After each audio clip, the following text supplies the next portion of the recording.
Hi, this is Kim and Chelsea from 10K Under 10K, and you are listening to the Eat Blog Talk podcast.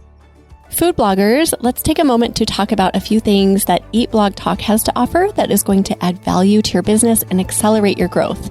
First of all, head over to the Eat Blog Talk forum. It's totally free. It's off of Facebook, and it has a bunch of valuable discussions inside. You can create your own discussion. You can self-promote. You can talk about products and services that you offer without worrying about being removed from the group.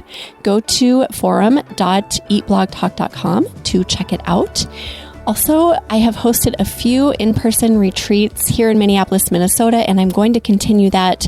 They've been wildly successful. So much connection and growth and learning has occurred within these, and they're fun. So join us in the next one. Go to eatblogtalk.com/spring 2022 retreat. You will get access to all of the information for retreats moving forward at that URL. Go there, join the waitlist for the fall retreat and beyond, and you will not be disappointed in that. Also, I want to mention the mastermind program. So for 2022, we are full on the mastermind program. 2 groups are underway and they're going really well. There are transformations happening. It is such a powerful, positive group of like-minded peers, and we do so much collaboration and learning inside these groups. We will open up new groups starting in 2023. So if you're interested in join the waitlist, go to eatblogtalk.com and follow the prompts for the masterminds.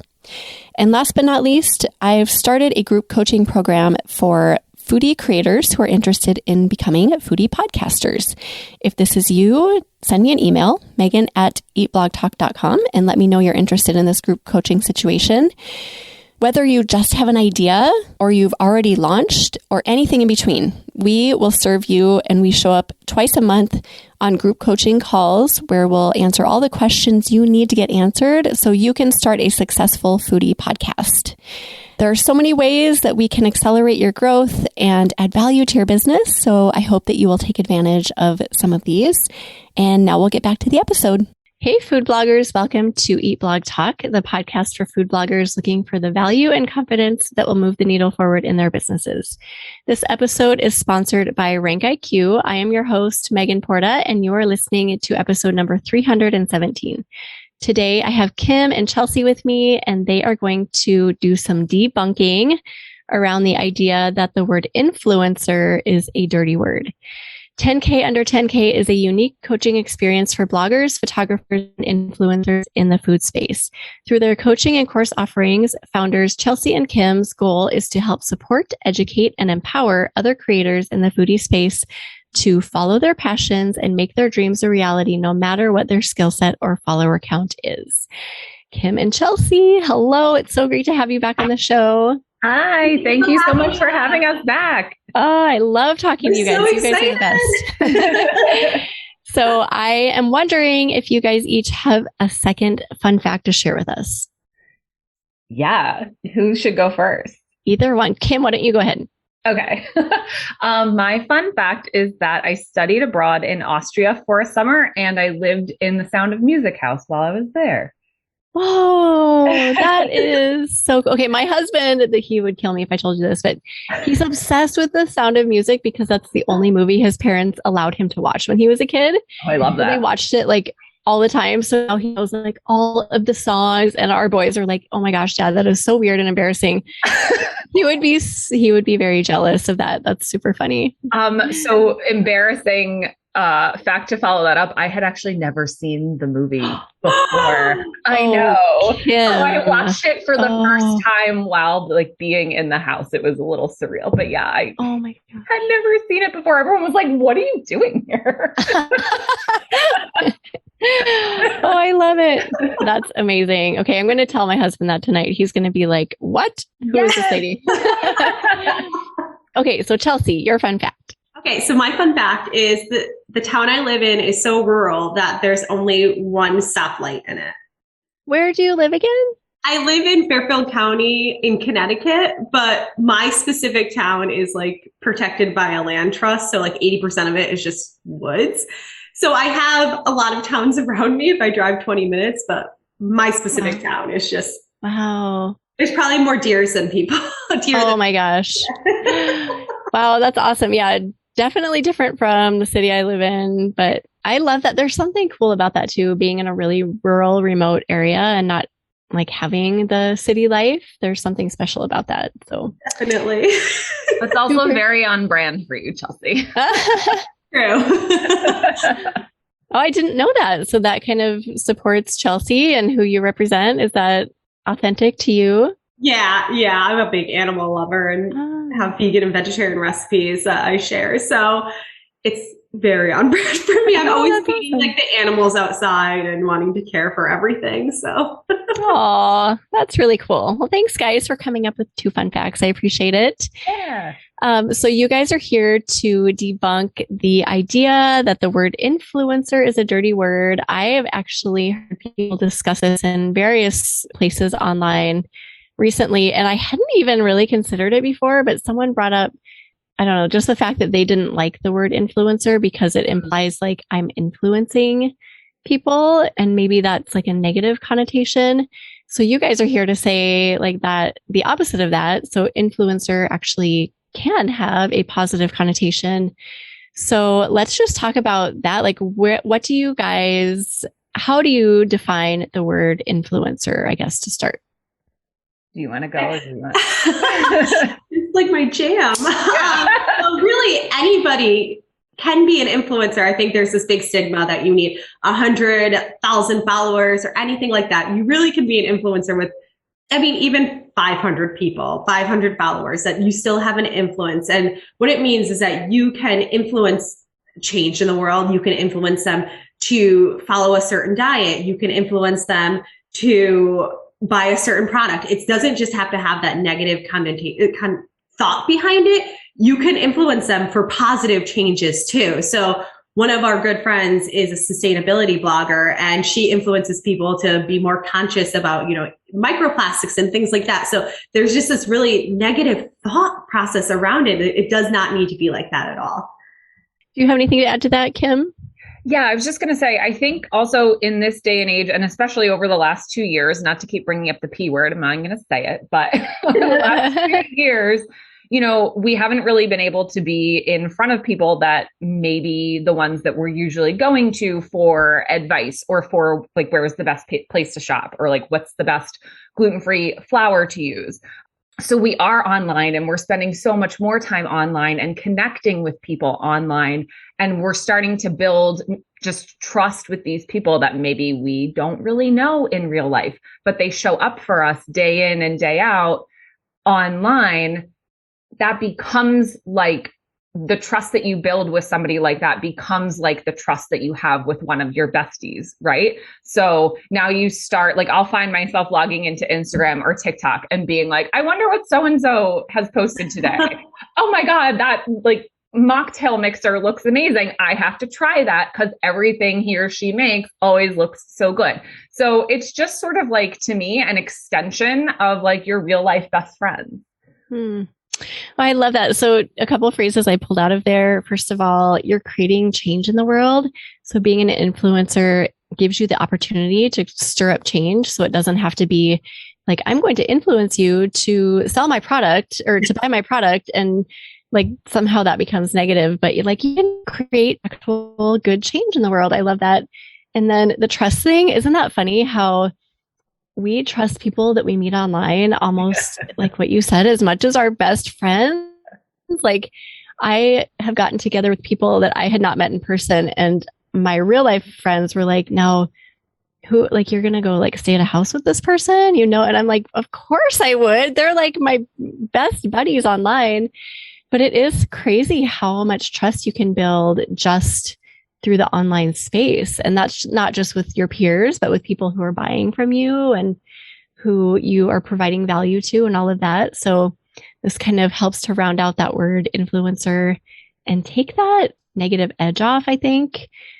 But I mean, there are people like that, right? That do use the word influencer to truly like be icky online. So it's like we're having to soften those people. What do you guys think about that? For sure. I think that a lot of people think, when they think of the like negative connotation around influencer, it's maybe like a decade old thought of, the super hot model in like the best clothes drinking a smoothie like on the beach in LA is just sort of like the epitome of maybe, or like somewhere in Europe with a coffee. Like it's just like the epitome of what you might think when you think of influencer. But really, again, like this is where like just something so as simple as like showing up in your stories and just chatting about your day, which like I admittedly am not the best at, and I'm trying to get better at it. Sometimes I get like afraid to share my day, but like Chelsea is so amazing at it. And so she has such a great connection with her audience because she's so just genuine and authentic. And I think that those are kind of like the key words that we really want to drive home, that, you know, being an influencer doesn't mean that you have to have like the hottest outfits and travel everywhere. It just means that you are genuine and authentic and you really care about connecting with people. That, again, like it all boils back down to trust. I feel like I might be a little bit repetitive today, but like it's really just about authenticity. Yeah. And you mentioned like people who are insincere, not authentic, but I also think of people who are like kind of sleazy. Like they put on a webinar and hundreds of people show up, and then it's like this totally sleazy sales pitch that is like, I don't want to be associated with that kind of influencer. So there's a couple different sides, or I guess a couple different varieties of the negative kind of influencer. And you guys mentioned like the food space gets a little bit of a bad rap in this area. So can you explain that more? Because I'm curious to hear your thoughts on it. Definitely. So from what Kim and I have heard from the foodie community, if somebody's a food photographer or food blogger, if somebody accidentally calls them an influencer, red flags, they get so upset. But in reality, they're influencing people, and I keep on using that word, but they're swaying people to make their recipes, to like, this is a great recipe for, say, like a busy mom. So you're influencing these busy moms to make this recipe. And it does not need to be that you're manipulating them or doing anything like wrong. Like you're just helping everyday people with everyday problems. So I think that's something that can make somebody feel icky. Like you were saying, Megan, is like, if you're just selling, but most food bloggers that are on Instagram, they're not just selling all the time. They're showing up as their authentic self. They're connecting. They're sharing recipes. Maybe every once in a while they have a sponsored post where they might be selling for a brand and increasing brand awareness. But it's not just, oh, you're just selling it. Like every single post is a sales post. That's when I could feel that maybe there's that icky feeling and it could not feel right for somebody. But you know, as an influencer, you have that power. So if somebody wants to go sell a product, say eventually you write a cookbook or a photography book, you're able to do that because your audience is connected to you and they trust what you are selling to them. So influencer is so strongly tied to trust, is what I'm hearing from you guys. Yes. Yeah. Yeah, absolutely. Go ahead. Sorry, I was just going to say, I think too, that not only is it tied to trust, but it also sort of ties into what niche are you in? And to Chelsea's point of talking about sponsored posts, like if you're just sharing a sponsored post like every day or like several times a week, and it's sort of like all over the place, we don't really understand what it is you do and why it is you're sharing that. That's when that mistrust and that sort of like that disconnect and maybe that icky feeling is there, because you're like, okay, this person is just trying to make a buck, which like, yeah, of course, we're all trying to make a buck. Like, I'm not going to pretend like we're not, but there's a way to do it and there's a way not to do it, in my opinion. And in my opinion, just signing on with a brand to do a sponsored post just for the sake of making a few $100s or whatever it is, it's not going to continue to build trust with your audience. And it's not going to continue to build trust with that brand and with future brands. Because, you know, your Instagram, I'm just going to use Instagram as the most popular example, but your Instagram is essentially your portfolio to brands. So if you're a food blogger and a really popular flower company is checking you out and they see that you've done posts recently with like, I don't know, a watch company or a clothing company, they might be like, this is interesting and kind of all over the place. We're going to move along to somebody else who seems to have a deeper connection with their audience that also makes more sense for us.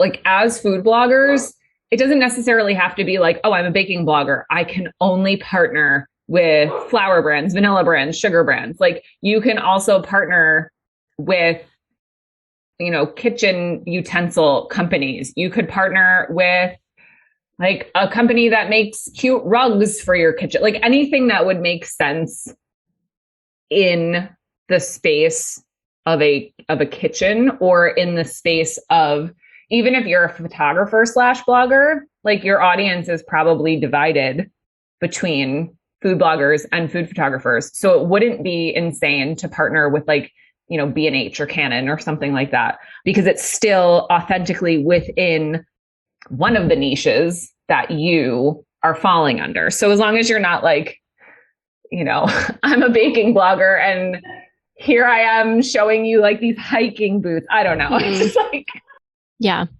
no, that is a great example. And I think we've all done this. At least I have. I've been blogging for a really long time. So I've definitely made those mistakes where I did do work for money. And then in retrospect, I was like, oh crap, that probably looked really bad. And I probably lost some trust and followers. So can you give people a little pep talk to maybe, or, you know, just to have grace with ourselves, because it is easy to feel bad about that. Like, oh, I shouldn't have done that. It totally happens. I think everybody has done that. I don't know if Kim has or not, and like you cringe when you think about it, but it's part of learning. It's kind of just like any other mistake that you'd make in any other profession. You know, you just need to learn. You get that brand deal and you're so excited. And you're like, oh my God, this is great. And then you're like, wait, this is great to maybe me personally, but not me as a brand on Instagram. And it doesn't make sense. My audience is super confused, but that's okay. You know what? Like, honestly, luckily with Instagram, like you post for 2 or 3 weeks and nobody's going to see that sponsored post that's not on par. You know? Yeah. It's just like, okay, people live in such the moment on Instagram that your audience is going to forget in a week. Fortunately. Yeah, fortunately, right. So don't do it. Maybe if you do get that feeling like, I should maybe not have done that, then take a step back and evaluate and potentially stop doing it. Do you have advice, Kim, for anyone who might be beating themselves up over stuff like that? Oh my God, just don't. I know that's easier. Way easier said. Just stop it. Okay, bye. No, I mean, I think you just said this a few minutes ago, Megan, but just like give yourself grace, because we all start somewhere, even if you have been doing this for a while. Maybe you've been blogging for a while, but you haven't been interested in what would be considered like influencer partnerships. And that's new to you. Like when you're new at something, you're not going to be perfect at it, maybe ever. And that is absolutely okay. As long as you know that you are showing up with intention and that you are being as genuine and authentic as you possibly can be, your audience will see that. And sure, some people might be like, okay, I'm confused, but I think that it sounds aggressive to be like, oh my God, please, like, don't ever do that because everyone will unfollow you and no one will trust you, because that's not the case. But it's more of like, best practice is to kind of just stick with what you're trying to share when it comes to brand partnerships. And if you happen to step outside of that, like you just can't beat yourself up. As long as you feel good about what you're doing, that's all that matters. Yeah. So forgive yourself, and then hopefully others will too. Most other people will too. And something I've found about food bloggers in general is that they're so authentic as a whole. I mean, I know there are probably food bloggers who are not, but as a huge body, don't you feel like food bloggers are so authentically showing up with sincerity, providing their best content, giving free recipes out, free resources, so much value. So that definitely shines through. And I think that's why our audiences are so in tune with us and why we earn that trust so quickly. Do you guys agree with that? Completely. I definitely agree with that. Food bloggers are amazing. Let's take a quick break to talk about SideChef and their new affiliate program. SideChef is a free recipe cooking app that I have been using for the last decade, and I love it. It's a meal planner tool, and my favorite feature is the possibility to buy the ingredients from my favorite recipes with just one click, directly from their app or website. And they have some great news to share. They just launched their affiliate program, which offers you, foodie content creators, a new way of monetizing your food content by turning all your recipes shoppable. So how does it work? It's simple. You sign up to Side Chef's recipe-based affiliate program, upload the recipe ingredients of the recipe you want to promote, and Side Chef's online grocery technology will generate you a link that you can add to your webpage, social media posts, or wherever you want. Your fans will click on the link, and all the ingredients will be matched to the products available at their local Walmart store. The best part is that you will receive a commission on each successful purchase. During their 1-month launch phase, they are offering a limited time promotion where you will receive not $10, but $20 for each purchase. One important thing to note about this program is that there is no exclusivity or sharing of your content. You keep the ownership and control. Side Chef just makes it easier for anyone to shop your delicious recipes. To learn more about Side Chef's affiliate program, go to sidechef.com/affiliate and apply today. Again, go to sidechef.com/affiliate and apply today. Now back to the episode. What are some of your other goals for just sharing this message about the word influencer? And what you have the ears of many food bloggers. So what do you want them to know about this word going forward? Don't run from it. Don't get mad if somebody calls you an influencer, because it really is a compliment. Start looking at the word as a compliment, as a powerful word, not so much like, I'm an influencer, now I have to go, but you never have to show your face on Instagram if you don't want to, and you could still be an influencer. It's not icky. It's nothing like that. You have, again, the power to change so much in the world. You have this impact. You have an audience who is so engaged with you. Most people, if you talk to the average person walking down the street, they don't have 1,000 people looking at their Instagram profile and looking at their stories. Maybe story views won't be 1,000, maybe even 200, but they don't have that. So you really use it wisely. I guess is the best thing to say. Use it wisely. Do you have anything to add to that, Kim? Yeah, I think, again, we're busting this myth that it's a dirty word. And really, I would love for people to consider that, when you have influence over someone or multiple someones, you have the ability to educate them. You have the ability to inspire them to just positively impact their lives. Again, we've been isolated for a while, so we haven't really been able to spend a whole lot of time with the people who might typically bring us that positive energy in our life. So social media has become the place where we look for that and where we, maybe find friendship and a little happiness in our day. And so I think there's something really special about that. And I know personally, social media is a weird place right now, and we all know that. So I won't pretend like it's not. But personally, I when I find myself getting frustrated with it or ready to throw in the towel, especially frustrated with why am I not growing? I force myself to take a step back and remember, number one, why did I even start this in the first place? Who did I start this for? Because I didn't start this for myself. I started my blog and I started my Instagram to help other people who were going through the same health issues that I was going through. And knowing that there wasn't a really big community out there at the time when I started. And so when I start to struggle with the comparison game, I like to try to bring it back to that and then just focus on those people that I have right in front of me, whether it's my blog audience, my email list, my TikTok audience, my Facebook, my Instagram, that list can go on. Just think about those people and why the fact that they are there with me every single day, and think about why I'm showing up for them and why they're still showing up for me. And that to me is really just the core of influence, is that community and that trust. Again, I said I was going to say it a million times. Yeah. And for a reason, right? Trust is a really important ingredient here.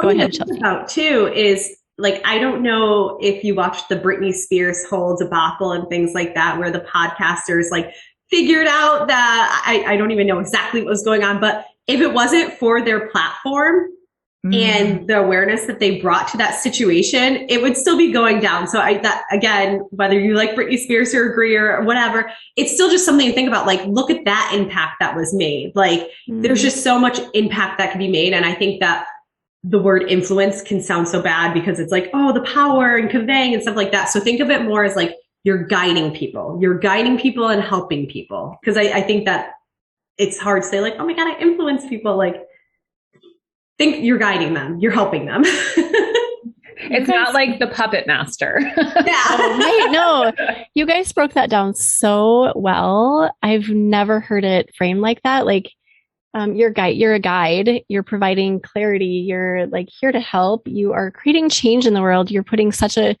positive spin on this that I mean, I will probably never look at the word influencer the same again for good reason, because I did have a little bit of a negative connotation with this. So I really appreciate you guys bringing that perspective. So I feel like if we start leaning into that word or that identity of being an influencer, more good things will come our way. We're not going to be resisting it anymore because I don't know about you guys, but I find when I resist any label or anything, only bad things come to me. But when I accept it and I can put like a positive definition on it, then the good things start coming. Like, there's a lot of money to be made and there's a lot of people to provide value to, and there's only good things that can come from like changing our perspective on this. Absolutely. And there's also multiple platforms that you can be of influence on. Like, if you're somebody who's been focused on your blog, like your food blog, for example, more than anything else, maybe you only have 1,000 followers on Instagram, but you're getting, you're on Mediavine and you've got hundreds of thousands of page views a month. That can be your platform that you're influencing on. So I know a lot of times, like, and I personally have just been referencing Instagram a lot because that's typically where I do the most of my influencing work, but it doesn't always have to look the same for everybody. You could have a YouTube channel. You could even have a community group that you've put together in your area. Like, this doesn't all have to necessarily be a virtual thing either. Do you have thoughts about how many platforms? I mean, I know it's hard to stretch ourselves and be on everything. There are certain platforms that I've had to say no to just because I don't have the time or capacity for all of it. So what are your thoughts on that? Like, how much do we extend ourselves, or does it not matter? Do we just pick whatever feels good?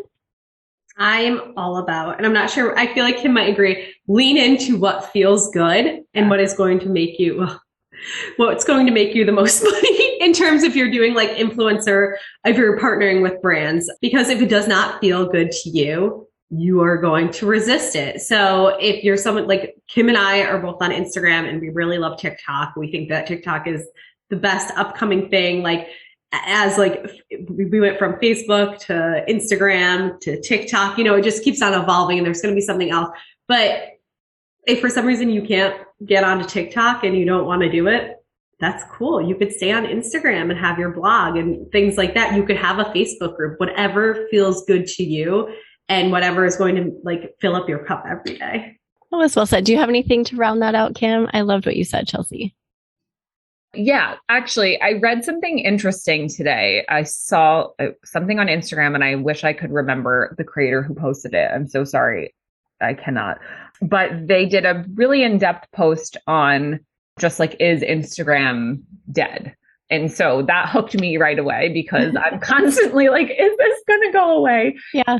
It's not. I can't see it becoming obsolete. But anyhow, their main point was that Instagram is going to stick around because they're of the community that we've all created there. There's the big part of Instagram that I think sometimes we miss, myself included, is the engagement piece and the community building piece. We get so focused on like, how far is my post going? Like, how many people am I reaching? But if you're reaching people and then you're just not really interacting with them, you're easy to forget.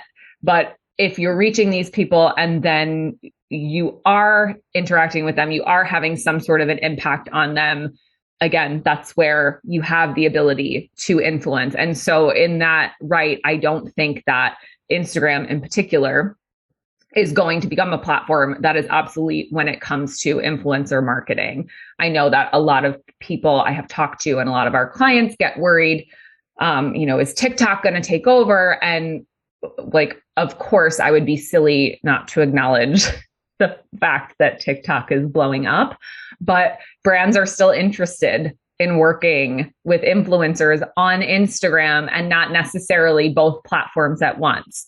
So if it is too much for you to do both, because it absolutely is time consuming, then pick the one that you like better. So go with your gut a little bit and follow that intuition and don't resist what your intuition is telling you. Mm-hmm. I was thinking as you guys were talking, like a platform that people don't often think about is audio. Like you can influence via a podcast. Yeah. And brands are getting on board with supporting podcasts. So I didn't want to exclude that from the conversation. So obviously Instagram, TikTok, I have no idea about Facebook anymore. Like I don't know if that would align, but yeah, like don't exclude audio. There's so much power there too. Oh my gosh. Especially because you're there for, I would say probably at least, I've never watched a podcast episode or listened to a podcast that was less than 20 minutes. So you're with that person in their ear for 20 minutes. That is so much more than when somebody's scrolling through Instagram and watching a story for 15 seconds or scrolling through TikTok and watching a 15-second TikTok. Yeah. You're so influential on when you're on a podcast, you're just in their ear, which is amazing. To 60 minutes. I mean, I will listen to every word a podcaster says for like 60 minutes. There is no other platform that you can say that about. Literally nothing else. There's so much power there. That is so true. And actually, it's funny. I personally, a lot of the reason why I'm doing what I'm doing now is because I was so influenced by this one podcast that I used to listen to like years ago. And maybe not necessarily doing what I'm doing now, but just sort of like leaning into the entrepreneur bit of it. But yeah, that's such a good point. I don't know why I didn't think of that. Podcasts are super influential. Yeah, same. I'm doing my podcast because of an entrepreneur related podcast that I listened to for years. And I knew I wanted to help food bloggers and be that influencer that we're talking about. And I remember reaching out to him and saying, like, I it's on my heart to add value to this space. I just don't know how. And he was like, you need to start. I remember his email, like it's ingrained in my brain. It said, you need to start a podcast pronto. And I read that and just stared at it for like 5 minutes. And I was like, oh, okay, I need to do this. And so the next day I started eBlog. I got it in motion the next day and I've never looked back. So yeah, it's a huge platform that we take in. Like we listen to podcasts all the time, but we don't often think about using that as a way for us to be influential as foodie creators. Yeah. And I think we also don't think of it necessarily as something that is influencing us. Mm-hmm. Right? Isn't that crazy? Yeah. Now you got me thinking all these, I'm like, oh, so many things I do or have or like whatever came from podcasts. Yeah. I know. I'm trying to start this movement of food bloggers who start podcasts because I feel like there are so many similarities to that as versus like when I was first starting to blog and how that wave came in and how very few people were doing it. And then like more people were like, oh, there's power here. I kind of feel like there's a parallel with foodie podcasters. So I'm really encouraging people to at least consider it. And so this chat with you guys aligns completely with that because there is such great influence in that realm. So thank you for supporting that and just everything you guys have to say and share. Is there anything we've forgotten that you want to be sure to mention about this topic? Money. Yeah, but let's be honest, influencer marketing, I think that's the one, when you hear the term influencer, that's the biggest thing you think of is like Kim said, the the model on the beach with the smoothie, selling the smoothie. And it really doesn't need to feel gimmicky and authentic. Again, like Kim said, pair with or partner with brands that you not only love, but that you know your audience will love. So even if you wear socks every day, obviously. So like, but like maybe you don't partner with a sock brand if you're showing them low FODMAP. You know, like that's not really, they don't care. Yes, they have to wear socks too, but you're just going to, but you know, something that we see with a lot of creators, and we work with creators from all walks of life, whether they just started, whether they've been doing it for a while, whether they have 500 followers to, I think somebody has 25,000 followers, but all of them are just really surprised with how much money you can make in the influencer space. And both Kim and I have made over 5 figures of supplemental income in 2021. So there's serious money. And it's so funny because every time we talk to somebody, they're like, oh, I didn't know I could get that much for doing like a sponsored reel. And it's like, yeah, because you're not only creating content for the brand, you have this, most likely your recipe, but also you're increasing brand awareness, you're marketing for them, you're building trust, you're building that credibility. If you have an audience, and again, you could have 500 people. We worked with creators that were, I think somebody had like 975 followers, and she was landing brand deals for sponsored posts and getting paid well for it because her audience just was really connected to her. And we're not saying she was getting thousands of likes on each thing. She was getting like 75 likes. You really don't need to have this massive audience to work with brands in a sponsored capacity. And you don't have to feel icky about it because if the brand aligns, then it's perfect. Why wouldn't you want to give your audience this gift of showing them a brand that you love that would really fit well with what they're interested in? Sorry, I can go off. Oh, that was lovely, Chelsea. No, that was really great. And Kim, did you have anything else you wanted to add at the end here? Of course I do. I had 2 things that I wanted to add. The first thing being, I think that we're in a really special position here, it being in this foodie space, because a lot of food bloggers, not everybody, but a lot of food bloggers are also super talented photographers. So you kind of have a double whammy when it comes to doing sponsored work, because not only are you giving these brands access to your audience that you've spent that time creating trust with, but you're also giving them really incredible content as well that they can then use on their own social media or however, you end up negotiating. So you kind of get to double dip in that sense, which is really fun because you can absolutely earn so much more than maybe somebody who the brand is just getting in front of their audience, but they're not necessarily getting a super highly curated piece of content. Very well said. Thank you, ladies, so much. I just ate this conversation up. This was great. And you have a special offer for my listeners. So why don't you talk about that? We wanted to gift everybody 10% off our templates and our courses for 30 days after the airing of this episode. Use the code EATBlogTalk and you will get 10% off. So we have templates to help with pitching. We have templates to help with following up, landing those ongoing partnerships. And then we also have 2 courses. One's a mini course where it teaches you how to price effectively as a beginner. And then we have a much larger course called Brand Work Boss Academy, where it walks you through basically A to Z of how to land a brand deal, what mindset you need to be in, all of the whole shebang. So 10% off, use code EATBlogTalk. Thank you. That's so generous of you guys. I hope people take you up on that. That sounds super valuable. And just thank you again for being here, taking the time out of your busy schedules to be with me today. So appreciate you too. Thank you so much for having us again. Yeah. Do you guys have a second round of either sharing a quote or words of inspiration with us? I do. Okay. So I actually have this hanging on the wall in my office. The quote is from Stephen Furtick, I think is how you say his name. It says, "The reason why we struggle with insecurity is because we compare our behind the scenes with everyone else's highlight reel." Ooh, that aligns so well with our conversation about influencing today. I thought it might. That is amazing. How about you, Chelsea? Mine isn't so deep. The secret ingredient is always cheese.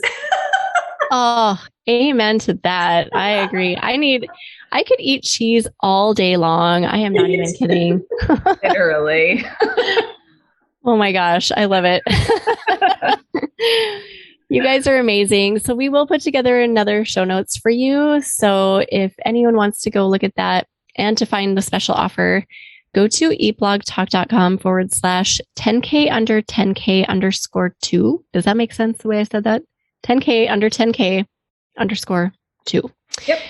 Okay. Tell everyone where they can find you online and on social media, guys. So we are at 10K underscore 10K.